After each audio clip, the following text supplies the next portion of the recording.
But okay, we've come across today, as I said, what looks like a nasty case of anti-Semitic hatred.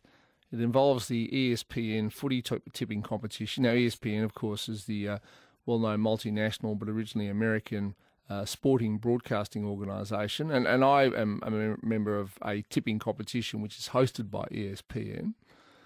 Anyway, this particular tipper was spotted by someone. This is their online identity, and sent to the Anti-Defamation Commission. And what upset the complainant was this. So when you go on ESPN, like most footy tipping comps, you can adopt whatever nickname or name or identity that you want. You know, some people just write down the name of their favourite footy team. Other people make up a code word.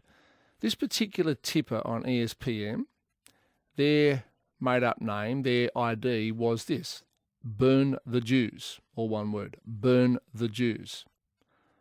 Now, the person has tipped 94, which means they've probably been tipping for quite some time, if not the entire season. And yet, to date, ESPN has not taken this particular ID down. Burn the Jews.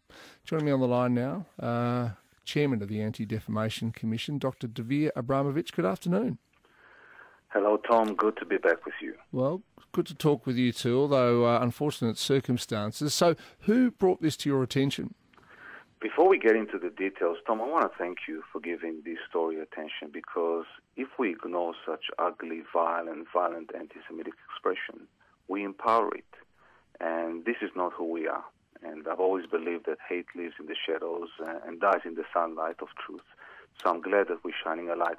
We had a complaint a few days ago from someone who noticed it. I have to admit, I'm not a footy tipper, so I wasn't aware of that particular competition, and I had to do a double take. I said, I can't believe that ESPN would actually allow anybody to adopt such a username, which demonizes and calls for violence against the Jews. So we tried to make contact with the company. I mean, at the moment, there's no email address to actually report any hate speech or to flag offensive content. There isn't even what we call community standard or terms of usage about posting cyber hatred or any kind of racist material. There's not a link that you can actually file a complaint. They've got some kind of form that you can fill in. So it took us quite a while. And we need to realize there are evil people out there who are out in force. And they're trying to hijack, these different websites and platforms. Okay, but you said it was difficult to make a formal complaint to ESPN. Have you managed to contact them directly? We have managed, and I have to, over the last few minutes, we've received an email saying that, and this has to be verified, but we think that we actually had some kind of victory and that it has been removed. The person who complained lodged several complaints, or at least filled in the form. We did. We also got some other people to do so.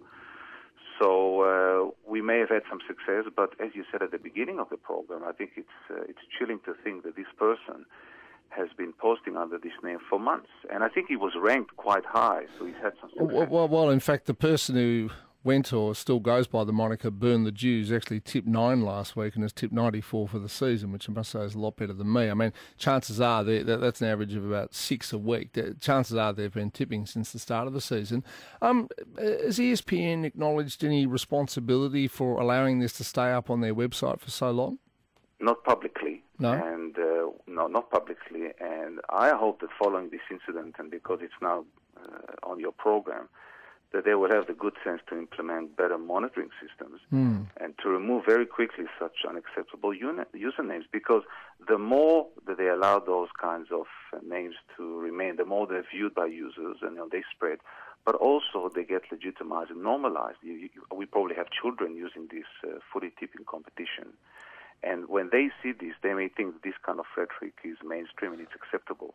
I should mention, Tom, and you probably noticed, that the phrase "burn the Jews" would send chills up the spine of a lot of people in the Jewish community, because Jews were murdered in the gas chambers and their bodies were burned in the ovens of Auschwitz. So to think that there are people walking the streets in Melbourne, I don't know where this person is, but in Australia, actually walking the streets with such hatred in their hearts, is quite disturbing. And also that this has remained to date unnoticed until very recently for, what are we up to, around 16 or so this year? So it's about 4 months. 4 months, about yeah. 4 months. All right. Well, it's a problem. I just want to say that social media is the new battlefield, and it's become the weapon of choice for bigots and racists, and we have a duty to stand up and say, this is not going to happen on our watch. And I'm very grateful to you for actually giving us the opportunity. And that person should be ashamed of themselves because to attack Jews this way, to incite for violence, is absolutely unacceptable. Well, thank you, Dr. Abramovich. Dvir Abramovich there. We've spoken to him a number of times in the past, sadly usually about something like this. He's the chairman of the Anti-Defamation Commission. I mean, this particular tipper who goes by the moniker Burn the Jews obviously knows what they're saying, knows how hateful and terrible that is, and yet they've gone, they've been able to tip for the best part of 4 months and get away with it. Now, imagine if you had your tipping ID as, kill all women, or I don't know, destroy black people, or kill abos, or something like that. I mean, people would go berserk, and yet somehow this one, Burn the Jews, which is an obvious reference to the concentration camps and the gas chambers and the ovens of Auschwitz and Birkenau and terrible places like that in World War II run by the Nazis, has been hosted by ESPN without a qualm for 4 months. 1600 693 13 13 32. I mean, this sort of stuff has to be called out. But what sort of person calls themselves or gives themselves an ID like Burn the Jews? We're going to get in touch with ESPN and just try and work out what sort of responsibility they have for this sort of thing. Because I reckon if you host this sort of stuff, I mean, Facebook is very quick to take down what it deems to be offensive comment these days. I believe that Instagram is too. And if ESPN is going to market itself, as it does, as being a responsible host of footy tipping competitions around the state and around the nation, you can't have people calling themselves or giving themselves names like Burn the Jews.